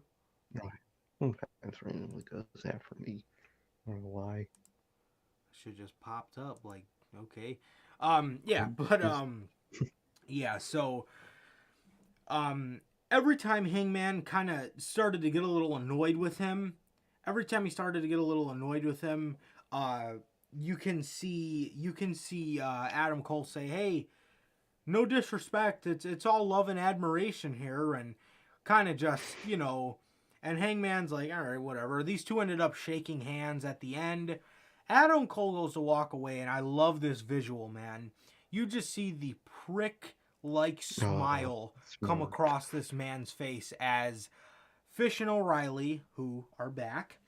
Kyle O'Reilly, I know, was Well, out with like a little 2-week leave just to be with his wife and his yeah. newborn child and stuff. So he's back. He's back now. So great, great stuff here, man. Very great stuff here. They jumped Adam Page. Adam Cole came in the ring, and the Dark Order, and that's another thing they mentioned. Adam Cole mentioned how, you know, you had the Elite, you weren't good friends to them, so you left the group, and you're not really good friends to the Dark Order as well. You haven't been seen with them Exactly. in months.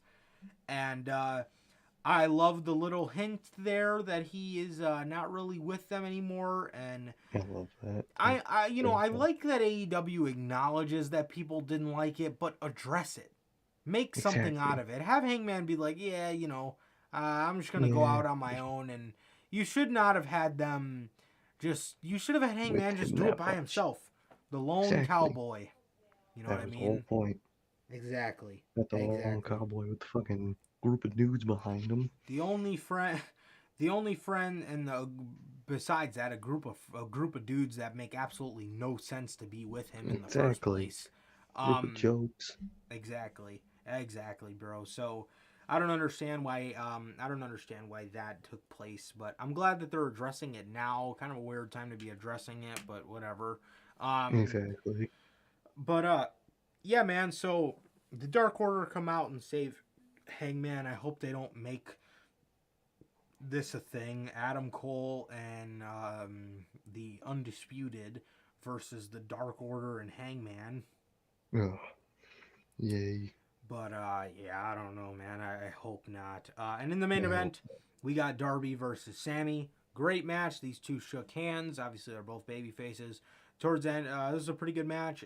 But at the end, Darby was standing up on to the top rope to do the coffin drop.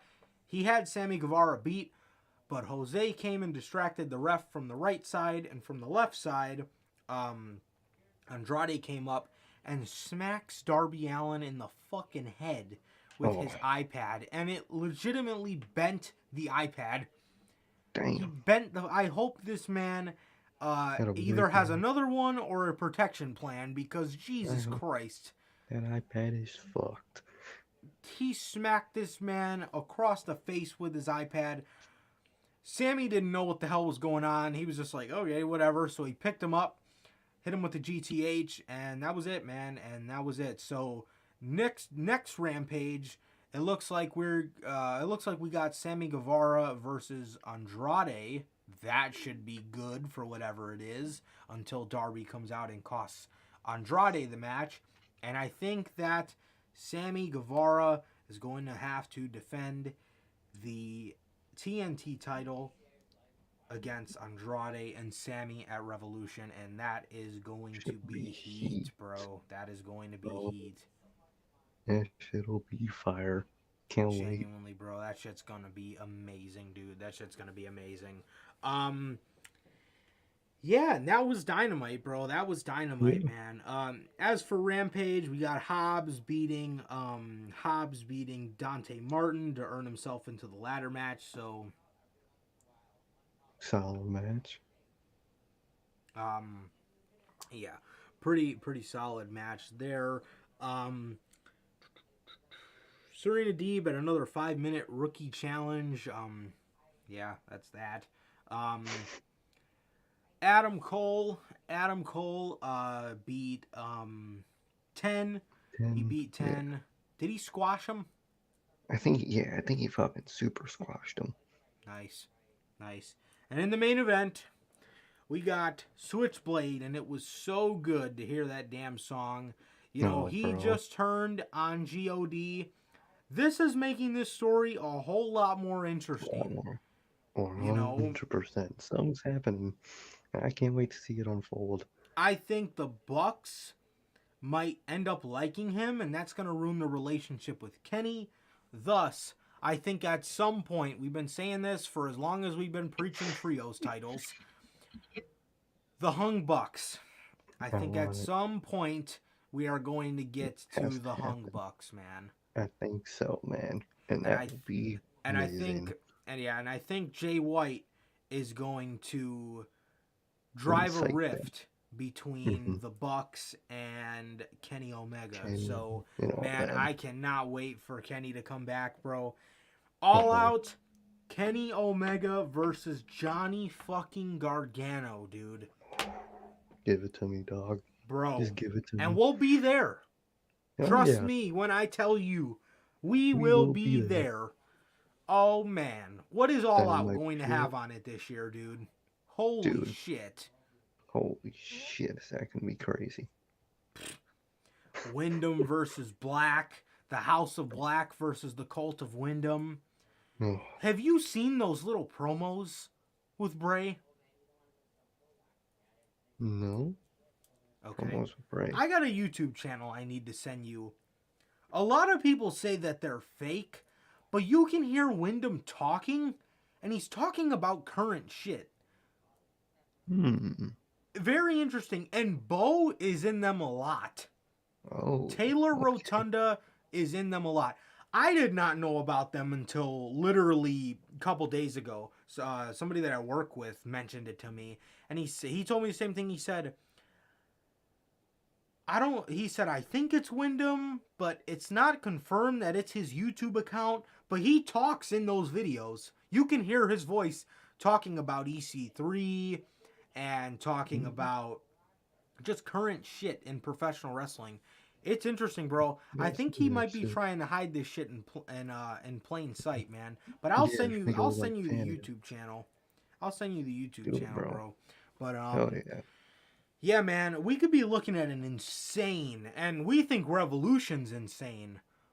All Out this year, because All Out's WrestleMania. So that shit will be nuts. You were potentially looking at House of Black versus Cult of Wyndham, Kenny versus Johnny, we could probably see CM Punk versus Bryan.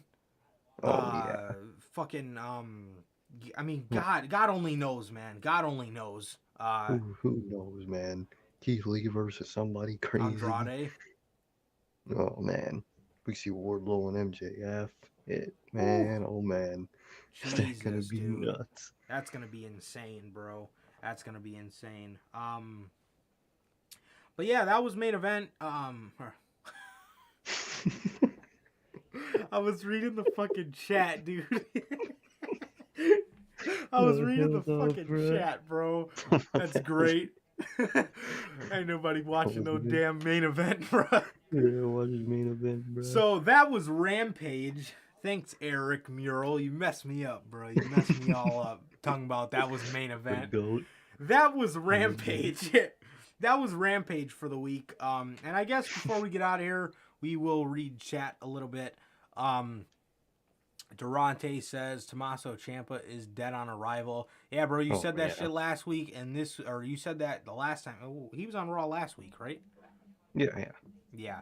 You said that last week, man, and this week it rings even more true.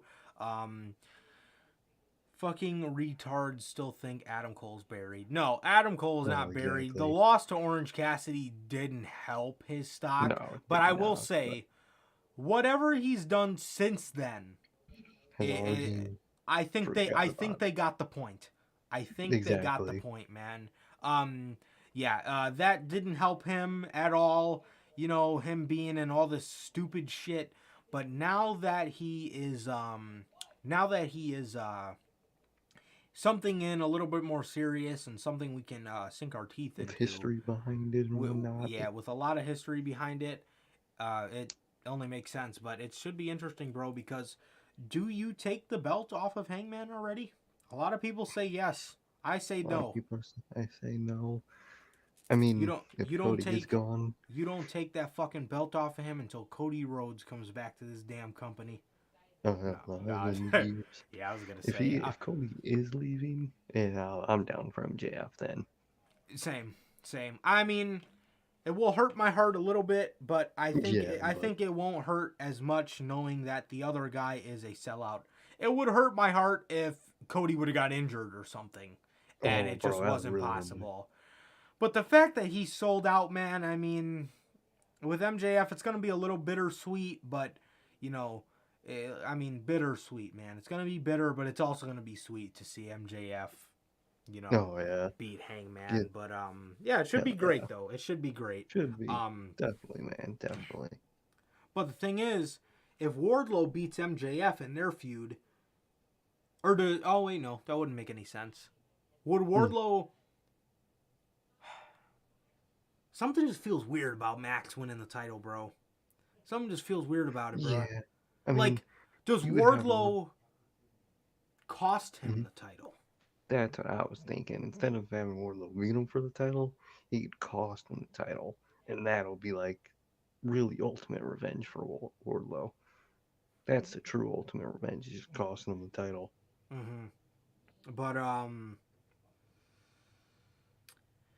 yeah, I don't know, man, because you know, MJF, you know, I don't really know if they want to have, because,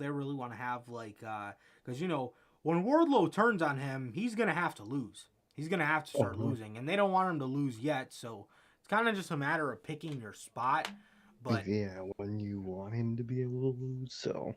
Yeah, so does Wardlow beat him for the title? I don't know. I don't know, man. Well, yeah, but you never know. Later this year, you really never know. Yeah, for sure. That's the beautiful thing about this company. It's a genuine good what-if scenario. Absolutely. It's uncertainty in a good way. Now, oh man, is this person going to get released this year? Yeah, exactly. Yeah, that's only intrigue coming out of WWE. Who's going to finish, man? Liv Morgan versus Zelina Vega on WWE main event. Yeah, she's fucking buried 3 times over, man. Drake Maverick was rehired by WWE for a 3rd time to work in Raw creative team. Well, whatever he's doing is not getting any better, man. Yeah, exactly. Bro's going to get fired a 3rd time. Cody Rhodes filming content for his WWE return. I have heard that, man. I have heard that, man. So, like, I mean, we talked about that earlier, bro. Sell out. Fucking sell out, dude. Brock Lesnar versus Cody Rhodes at MSG is the plan. You heard it here first, fellas. Look, man, I got to give you your props if that does come to fruition, but, you know. Yep. I mean, I said it, man. If Cody Rhodes does come back to WWE, we will probably be missing it, and I will never be so happy to have missed something before, man, because I mean, I'll watch the rewind, bro, but I will not be more happy than to miss the Sellout coming back to a company he does not need to be a part of. But if that is the case and he literally just loses to Brock, that's, dude, wrap it up. Either way he takes in WWE, this guy's going to be known as a joke. Unless they Roman Reigns push him, which the odds of that are very low. He will be buried. Even if they do push him like that, he'll be stale. He's doomed. He's 100% doomed in that company. 100%. No matter what. There's no right way. Look at Roman. Roman, the original inception of the character was fucking fantastic. Guy Look is him now. stale. He's What stale. was the definition of stale? Nobody gives a shit about SmackDown. Nobody gives a not at shit about all. SmackDown. Meanwhile, people are actually excited for Dynamite every For week. Dynamite. Exactly. And these WWE fans just coast on by, oh, I don't need to watch this show. Who wants wrestling like that? I want to be excited about my pro wrestling. I want to say, fuck. It's fucking Wednesday, man. I'm pumped. Like, Let's get fuck. Exactly. it. These WWE fans, bruh, they're, oh, Raw's on tonight, but, I can miss it, but I'm sure it's going to be a great show. Come You on, should bro. not Come think on. about your wrestling in that way at all. I can miss Exactly. it. It'll be fine. No, Like, you should want to no. be excited about your professional wrestling. That just goes to show Exactly. WWE fans have the lowest standards of fucking life Oh, imaginable. bro, ever. And I've But seen yeah. most of the fucking hygiene. Yeah, that makes sense. Veer Mahan returned on main event. Goddamn. Dude ain't Bro, never main event debuting. life already. How the fuck did AEW EVP Cody Rhodes make it to Monday Night Raw before Veer Mahan? Bro, that shit's amazing. Ridiculous, dude. Fucking telling ya. ridiculous, man. Oh, God. Yeah, but that's it. We got no Yeah. more chat to go over, so I guess that's going to be it for Unscripted 79, man. So, yeah, bro, with that being said, thank you guys for joining us for another banger of an episode from the IWC's Best Kept Secret, your Notorious Heels podcast, that Cody Rhodes should be watching to help make his decision, unless he's already made up his mind like an idiot. But I digress. Yeah, bro, with that being said, man, and you know what, too? Another thing before we go. I keep seeing this. Cody Rhodes is a smart man for coming back to WWE. If he Okay. does go back to AEW, they're going to shit on him again. There's no winning here. And No, these WWE no. fans, bro, if he does go there, is, like I said in the beginning, they're going to act like it's the greatest thing since fucking sliced bread that Cody Rhodes is back. And he's jumping off the sinking ship that is AEW. How is AEW a sinking ship? How? Make that make Exactly. sense. They're doing great. They're doing They're great. doing amazing. WWE had $1 billion in profit, dude. Who gives a Okay. fuck about the business side of it, bro? Who gives a flying Here's fuck? about Saudi Arabia deals. Exactly, and Fox bro. deals that aren't going to be as good as the next time Your- they renew a deal with Fox. Your television is fucking trash every week. I didn't know there was so many financial advisors in the fucking world when it Oh, comes to yeah. defending WWE. Bro, Making money. how the fuck is AEW a sinking ship, bro? That fucking Yeah, I that get ship's getting bigger. Don't Yep. make any damn sense. Sinking ship my ass, bro. Shut the hell up. No damn. Yeah, exactly. WWE's been on the fucking decline. For years. For fucking years, bro. Years. Yet people still defend this shit as if it is AEW level television. Exactly, bro. Exactly. Genuinely, bro. Genuinely. And it doesn't make any sense. AEW Nope. is the sinking ship, but the minute WWE does something wrong, it's gotta be defended. Oh well, they're making profit. Fuck your profit, man. Who cares? Who cares? I'm here for the wrestling, bro. I'm here for the wrestling. I'm here for the fucking product. And their product sucks. Triple H admitted himself that WWE was a sinking ship. He Exactly, admitted bro. it himself. Meanwhile, people say that about AEW because Cody left. Doesn't and- make sense. If Cody Rhodes didn't want to turn heel after him being the main guy saying we're going to give the fans what they want, he's just a part of the problem as WWE is. Exactly, bro. Exactly. You wanted to give the fans what they want, but you don't want to turn heel because you're a baby? Doesn't make sense. Doesn't make any fucking sense, man. But AEW sinking ship my ass, bro. Sinking ship my ass. Triple H admitted it himself. And that was when NXT Really? was popular. And he still even then said it. So come on, bro. Sinking ship, my fucking dick. WWE, bro. Exactly. I don't know how you could defend this trash product. But anyway. It is going to do it for this edition of Notorious Unscripted, episode 79, man. And like I said, man, I think this week is 98. So, yep. Yeah, 2 weeks until 100. Well, 3 2 weeks. Yeah, Crazy. well, Friday will make 2 weeks till 100, which is going to be insane, man. So, yeah, bro, with that being said, that is going to do it for this edition of the 79th edition of Notorious Unscripted, man. And that being said, once again, it is and always is a pleasure for my Johnny Mayhem. And Sir K. And that is going to do it for this edition of Notorious Unscripted. Thank you guys for joining us yet again, whether you were in the live chat or you're catching us on the rewind. We want to thank you guys again. Please like, comment, and subscribe. And we will see you guys on Friday with not only the news, but the Elimination Chamber, the brief Elimination Chamber review, man. We got a lot to talk about, but we will see you guys on Friday. Peace.